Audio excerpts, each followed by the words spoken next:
Hello, everyone. Welcome to the channel again. So it's pretty much the break that I've taken just to find more of talent and more of insights about the people who are into the digital space. And we have Manmeet with us. She's a driving force behind Web Easy. She's not only the strategic mastermind shaping the course of digital marketing, but she has been an exceptional leader known for her forward thinking approach. So before diving in all the insights behind the digital space, I want Manmeet to start about to just give say something about herself, her journey, and yes, over to you. Thank you so much. Thank you so much, Dimpy. That was such a beautiful introduction. Thanks a lot for that. So, yes, I started my journey back in 2019, and I came to digital marketing thinking that I'll be building a business in Japan because I've done Japanese for 3 years and I've worked in corporates like IBM. But because COVID hit, we could never do that because to get business from Japan, you have to go to Japan and meet people there.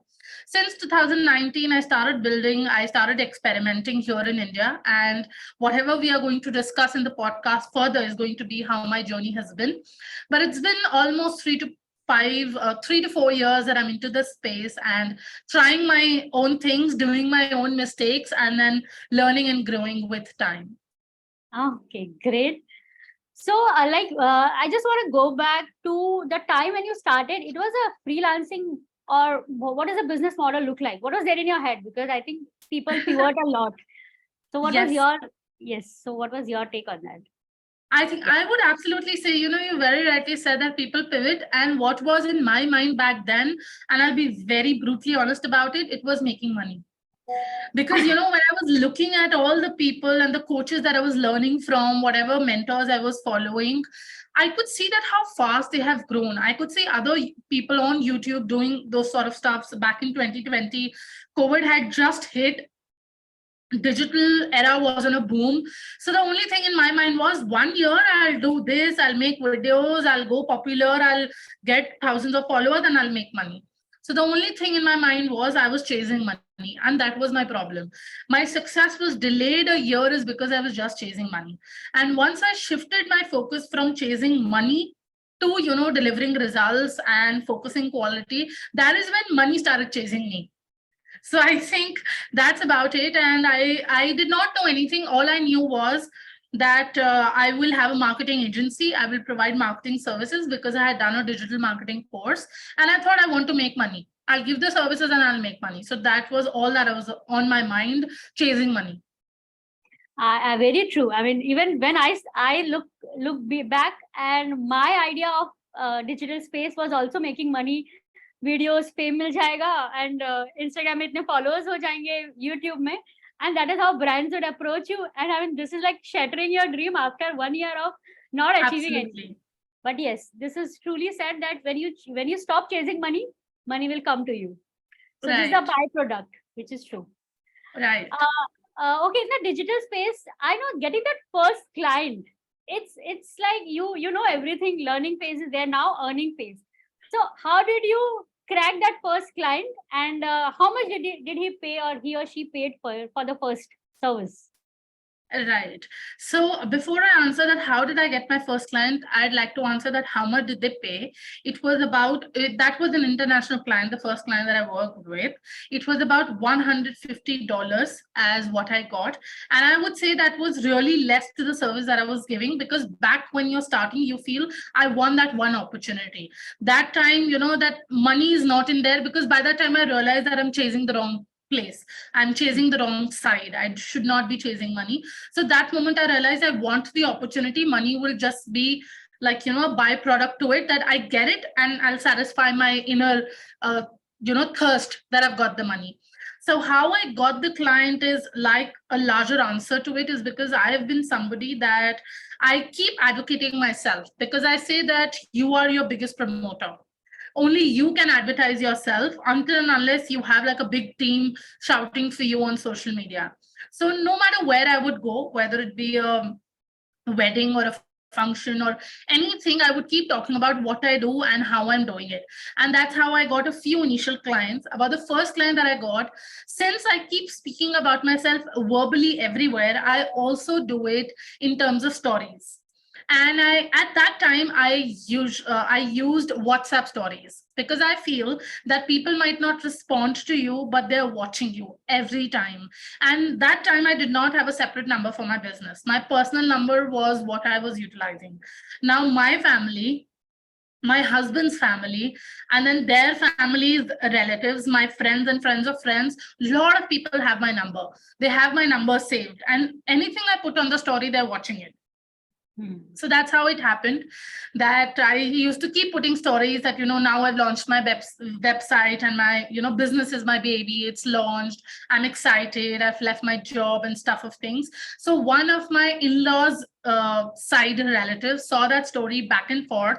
And when he got an opportunity to introduce someone to create a website in his company, he chose me because he knew me personally. So he came to me and he said that, we've got this project. Would you be interested? And I pounced for it. And that person was working in Dubai at that time. So I got my first client from Dubai to create a website. And that's where I feel that keep advocating about yourself and keep showing up. And I really advocate WhatsApp marketing. Like just putting stories slightly and gradually on your stories without any intent of making a sale, but people are watching you. So that's what I feel. I like this line that people are watching you. And this is also, I mean, I could relate it to the book, Show Your Work. Like you have to show your work irrespective of you. Like a lot of people have this thing, they know things well, but they cannot promote it. I would not say promote, but people don't know about their services. Right. Just like you started posting more on WhatsApp. So I think that was a thing. Okay, that sounds great. So, like how is the work? What are the services that you provide as of now, or earlier back then, and then you transition? So, what was the services? Yes, so I think my transition was year by year, because I'd learned entire digital marketing, and I thought I'll be a digital marketing agency giving everything. Now that's very difficult, because SEO has its own work, ads is its own work, writing content is different. Whether writing content for each social media platform is also very different. You cannot combine everything and you say that we are one agency. You have to narrow down at some point. But because back then I did not know anything, I was just starting out. So I started as a digital marketing agency and I launched my own website. Now, because people saw my website and I had made it myself, people thought that I can create beautiful websites. And that one website took me 4 months to do, because I was making it for the first time on WordPress. So people saw that website and they felt that, okay, she can do good websites. And I started getting website business. So I narrowed down the digital marketing agency back to a website agency and a WordPress website agency, because I was not comfortable with other platforms. 1 year into that, I felt that, just creating websites is not like making the cut, is because website is a one-time business. If you want a website for your business, you'll come to me, I'll create it for you, and then our business relation is over, because somebody else is going to work for you to get the leads. Everybody is in the business for the leads, for the sales, and somebody else is going to get traffic on your website, sales for you. And that's why you will be happy paying that person more rather than you pay me, because I'm just putting the foundation for you. So that's when we realized that ads is important, getting leads is important, getting traffic is important. So we included running ads along with websites in our agency. That was the second year of the agency. Slowly and gradually, as we went forward, we realized that, okay, website is there, the traffic is coming there, but there is no trust and authority in the middle. Is because when people come to the website, just looking at the testimonial or the website is not going to help them, nurture or convert the sale, is because now on the website, whatever is written is you've written. In the testimonial, if I put your name and I write few lines about it, until and unless you come and claim it, I can always show that, Dimpy is a great advocate of my services and she took my services. It's me who's put the entire website together. So we realized that consistent content is very important. You need to share a part of you, what you're doing, how you're doing, what's your story, what is happening. And that's when we went ahead and said that, okay, now we are going to do a point-to-point service. We write the topics for you. We create the graphics for you. We also do your landing pages. We also do email sequences for you to nurture those people. And then we run ads for you so that everything else is backed up. And when the ads are running, people come into a pipeline and they stay with you until, they have to be converted. Because one day nobody's going to be converted. If a lead is coming in today through ad, they might not be converted immediately.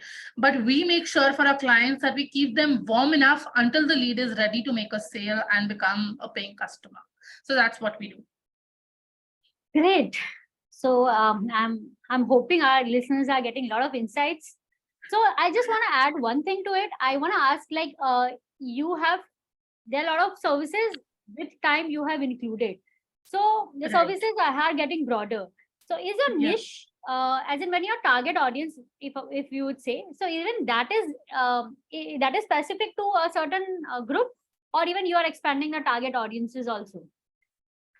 So yes, I've been serving a lot of clients, different types of clients, but now I've realized that my target audience is consultants. People who provide services along with their suggestions and guidance to the person. Like I am a consultant myself. When we speak to a client, we don't tell them that, okay, you need Facebook ads, we'll run Facebook ads for you. We do the research for them and we tell you that, okay, Facebook ads is going to work for you and this is how it can work. Or Facebook ads is not going to work for you, let's go to Google Ads. So I'm giving my consultancy plus I'm doing the services for them. And that's how my clients are. They give their suggestions, their advices, and then they implement the services for their clients. But in consultants, I have different industries that I'm serving, and I have not yet finalized that what is this one industry that is, really touching me, and I can provide more than 5x returns. Right now, everybody is receiving results, but I think down the line, maybe next year when we speak, I'll have an industry sorted as well, that this is the industry we are serving. But for now, we are working with consultants. Okay. So now there are a lot of messages that I've been reading that people have problem when it comes to pricing strategies. So even you have Right. faced this problem, like somehow Indian audience, they might not be, people think that Indian audience would not pay that much. So they don't charge. But when after they take the service, they take this project, they're like, okay, this is something I'm charging low. This is always there in this agencies, right? So how do you deal with that? Yeah, I have always felt that I'm always charging low, but I think there is a reason behind it, and the reason is that you don't have the confidence to put up that price. You need that confidence in yourself because back when I started, I've also created WordPress websites, a fully fledged website, 5 pages website for about 4,000 rupees. That's nothing, like a 5-page, 6-page website. Today, I'll charge anywhere between 10 to 15,000 for that website that I was doing back 4,000 rupees. But the reason was back then, I did not have confidence in my own self that I can put up such a good show. I can do such a good website. So in the beginning, I was charging low. And when I got the confidence, now, if you don't want to give me business, that's okay. But that's the price, I can do for. Similarly, when we started writing content, the prices might have been a little low. When I got my first international client, the price was low for her for sure. And to her luck, she is on that price right now because she's with us for about 6 to 7 months now. But because she was the first international client we were doing marketing for, so we don't have the confidence in ourselves that, what results can we get them. As the confidence starts increasing, as your case studies, your results start increasing, your price automatically goes up because now you know what you're worth. So I think that is one thing that has worked for me. As I started getting more results, as my confidence rose, the the confidence to ask the prices also started increasing within me. I think, yeah, this is actually that happens in this market. Initially, people are skeptic about the price, but once they get into the service, then after they can increase the price. Makes sense. Right. Okay, the second challenge that I think people talk more about is hiring the right talent, you could say. Or maybe a lot of people would say that, okay, we are hiring. Once they learn it, after 6 months, they are not there. Again, we need to get into the process of hiring.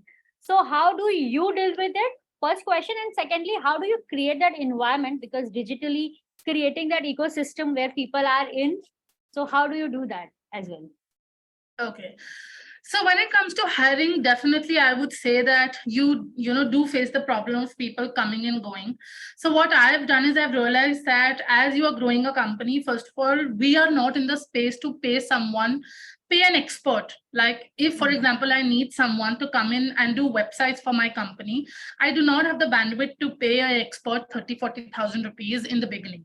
So my strategy always is to go with people who are looking for growth, who are hungry, those who need opportunities.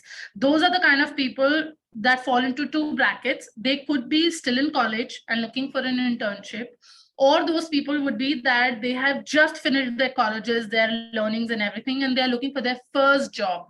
So that's the kind of people I target, and I usually get them through LinkedIn or references through my peers that I put out to. And once I get those kind of people, what I do in the company is that I invest a lot in their learning. Like the website consultant in our company now, we wanted her to take up graphic design as well. We wanted her to learn graphic design because graphic design as a skill is very important for websites as well. And it is important for our social media post, all sorts of tools. So we made sure that we make her go through a live course for Adobe so that she can learn Adobe. And then we also invested in a Google course, UX design course, which is worth 6 months. So now she knows that if she stays with the company, not only is she growing in her skills, but she's growing as a person as well. And we do that for all our team members. So when people come in a little less trained, they want more experience, they want more growth. So one, they get more growth, the responsibility is on me to get more clients so that they get more growth. And the second thing is that we invest a lot in their learning so that they stay with the company. Okay, and hiring, how do you do that? Like the process, how do you hire the talent on? Yeah, so the process is a little shaky for me right now. So what I do is usually I put a post on LinkedIn and I receive a lot of applications. Out of those, whatever is qualified ones, I give them a call for a one-to-one call. And then we have a call with them. Back then, I think a month ago, what I would do is I would, after the call, hire them. And then they would, be like a full-time employee. But now what I've realized, I had a bad taste of it. I hired a person for graphic design. The person was too good to be on paper. Everything top-notch. The salary we were offering were top-notch, but something did not work. I mean, what was on paper and what was on reality did not match. So that was a loss of time and effort as well. So now what I've learned from Diri's program as well is that give them a sample project, hire them as a freelancer, give them 1 month of time, test that, is it working for them? Is it working for you? And then within those 30 days, if everything works good, or maybe 60 days as well, then push an offer letter to them, or then push an appointment letter to them, which will make sense. So that's what I'm trying to follow now. Okay. So, yep. That sounds great. I mean, all the strategies that you're putting together. Now, when we could see post-COVID, people are too much into digital space. Even we could see that altogether people have come to the digital space. Maybe, don't know, because of COVID, a lot of people have lost their jobs. Yeah. Or they could see that there is a hike in the 10-year down the line, the future of AI and all this. I think there's a lot talking, ChatGPT, a lot of AI tools that is there in the market. So people see that the future of digital space is gonna boom. What do you think the future would look like in next 5-year, 10-year down the line? Yes, so I want to know about that. I am not very sure that how the future would look like, but one thing I'm definitely sure is that there has been a debate around which is talking about replacing jobs, AI replacing jobs. And I keep talking about it and I say that AI is not going to replace jobs, it is going to reduce jobs. And, I said this is because, if we go back in time and we see that before laptops came in and before fast typing came in, we had typewriters. And every narration used to happen on a typewriter. One word wrong, you have to type again. And if that is to be done, you need more workforce. You need more people doing that because one word wrong, you have to do it all again. And as a system, as a computer came in, it was just one backspace and you could just erase it and start it from there. So, you could save time and you had more comfort to work on it. So people who are going to learn AI and advance with it is the ones that are going to go forward. And the ones who do not learn it, who do not advance with it, I'm sorry to say, but they'll be left behind because they are choosing not to go forward. So that's why even an AI needs a prompt to work. And that means it needs a human being. So it is never going to replace jobs because AI cannot do everything. You have to prompt it to work on something. So my strategy is that it is going to reduce jobs. And if you want to be in one of those who are skilled enough to be in the top 1% of people who are not being taken jobs from, then advance with it. Learn it and then try to use it for your own good. So that's what I think. Okay. Yes. Our education system, even everyone is going through. Job is what they are creating more. I mean, job seekers more than Yeah, job creators, right? You'll agree with right. this. So, what do you think this change, the transformation, the digital space? Is it gonna change the psychology of people when it comes to being secure in the job, or maybe getting into freelancing, or maybe starting a business? So, can you see the revolution, and what is your take on that? I definitely 100% agree to it that the revolution is happening.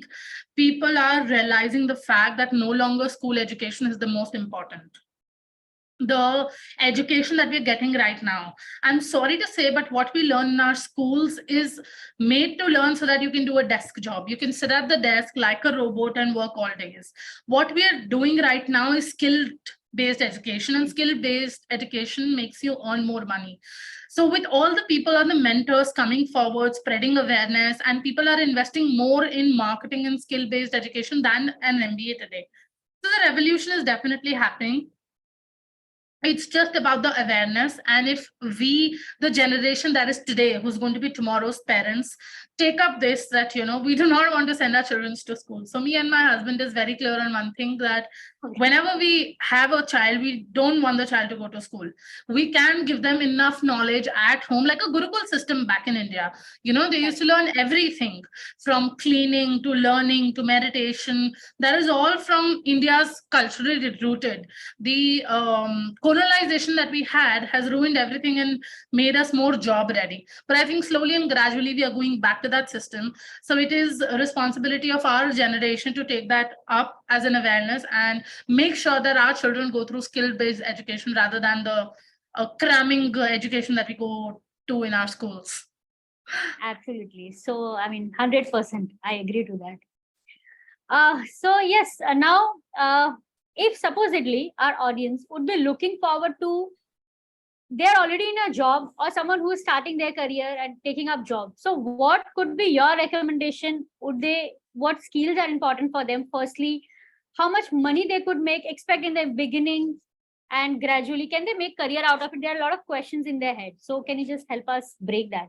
Cool. Yes. So I think one thing that I did was that when I was starting, when I decided that I'm going to be doing digital marketing as a business, so I did not leave my job and I started my business. Before I left my job, there was a little bit of prep work, because I said I was always advocating myself wherever I would go. Before leaving my job, I already had 2-3 clients, but those 2-3 clients were not paying enough that I would be able to sustain my month, leaving my job. But what they gave me was an experience of what a client looks like, what the work looks like, and what is the kind of pressure I'm going to have. So a little bit of preparation there helps you. Plus, I would definitely say, if you are starting, what I would say is that build a career. I did not do that, but my recommendation is that one should build like an income enough. Like, for example, if you're earning 50,000 per month in your salary, at least try to have 30,000 as freelance. You can do projects on the side. At least have 30,000 rupees earning compared to your salary that you're earning right now, so that you have a backup ready. Second, if you do not want to jump into having a side hustle and a job together, because it can become hectic, you want to leave your job and do your freelance, then I would suggest save 6 months of money in your bank account. Because when you leave your job and you start from zero, you panic. And I panicked. My reason for chasing money was because now I was earning for 4 years and now I'm at zero. So you would start panic that, I'm not going to get any money from next month. And at that time, I had taken the plunge to leave my job is because my husband was financially secure and he was my backup. But I started from zero, and my human psyche made me panic that I don't have any money because I was earning from so long. So I would say that either, if you can work a little hard and build 50% of your income that you're already working on through freelance, or at least have 6 months of savings so that you feel peace at heart. That's what I would say. Makes sense. And when we are in hurry, we make wrong decisions a lot, I think. Right. So when we are chasing money, there are a lot of wrong decisions that goes. And when we are peaceful, calmly handling the situations, we can make better, wiser decisions in life. So right, I agree. Absolutely. That's true. So there are two more last questions for you. first, how do you think that digital branding would help us get to a scale in business? How do we scale our digital agencies through personal branding? How is that helping us in expanding our horizon? So, what is your take Yeah. on that? I think I definitely agree that personal branding only helps any business to scale it, because if I take my own example, people have come to Webeasy because they knew Manmeet and they wanted to work with Manmeet and not the other way around. And I really feel that, you know, in the digitalization era that we are, people want to connect with people. No to Nobody would want to speak to a logo on a page. They want to know what is the face behind this page, who is the person running it, what is the person like, how have they grown. Because for example, let's say that you teach how to lose weight, and you know, I see your business brand or something, I would want to know that what has Dimpy done to lose her own weight, or who has she helped. I want to Correct. see that, have you solved the problem that you're claiming that you'll solve for me. So I always advocate the idea that people want to work with people is because that is where the relationship is built. A logo cannot build a relationship with a person. That's not possible. So I think there are different ways to grow your own brand. It's different ways to grow your own name. But definitely, if you want scalability, if you want good business and you want business that retains, then using your own name is the best way, because everybody is looking for trust and credibility. And where does it come from? From a living, breathing person. So definitely. So it's the era of people working with people instead of companies. Right, right. That's true. One last question. I know we are talking about this biz where people are getting to digital space and people see that people are making a lot of money because that is how they portray. We don't know Right. exactly how much people are making money because they could see just ads. People are in the Mercedes and showing and flaunting. But there is other angle to it. There are a lot of challenges involved. Obviously, in any business, it cannot be a smooth ride. So, what do you think would be the challenges if people are getting into that journey so that they could prepare their mind? And if there are problems, there would be solutions, and how people could overcome that solution so that they could deal with the problems. So, Okay. yeah. So I think that has to be one answer to this, to all the questions that you summed up together. I think the only, and it is, you know, way difficult than I'm saying right now. It's easier said than done. That when you begin, the biggest challenge is going to be that you would see that you're working hard, you're bloody working entire day, putting your full energy in, but you're not seeing the money coming in. That is going to happen is because you're completely starting out, you're starting from zero. So people, your first client needs to have a lot of trust in you, and that is where your journey is going to begin. And to get that first client, you will be putting in a lot of effort, a lot of things, reaching out to people, sending for that matter 100 emails, or maybe sending some messages on LinkedIn, or doing whatever that you're doing. But it is going to take you time to get to that first client, then the second and the third.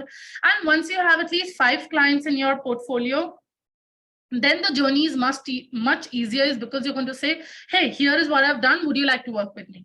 But until you get to that stage, it is going to be difficult. And the only problem everybody will have is that, you know, we don't see the money coming and we are working so hard. And the solution to that, I already said, is that at least have a financial backup. If at all you feel that you cannot have 6 months of saving, so at least have a financial backup, or take up a part-time job and then freelance, or have your full-time job and have freelance, so that you have 50% of your income when you leave your job. All in all, I'm trying to say is that have some kind of money around you while you're building that, is because when there's no money and you're still putting in hard work, there's a panic. And then people start to feel demotivated very, very quickly. So have some money around you in whichever format that works for you. Thank you. With this, we have come to the end. I think a lot of this insights has really helped our listeners if they're getting into the job space or maybe starting a freelancing, the side hustle. They could get into and get a lot of insights with your knowledge and wisdom. Thank you for sharing and keep watching. Thank you so much. Thank you, Dimpy. Bye-bye. Bye.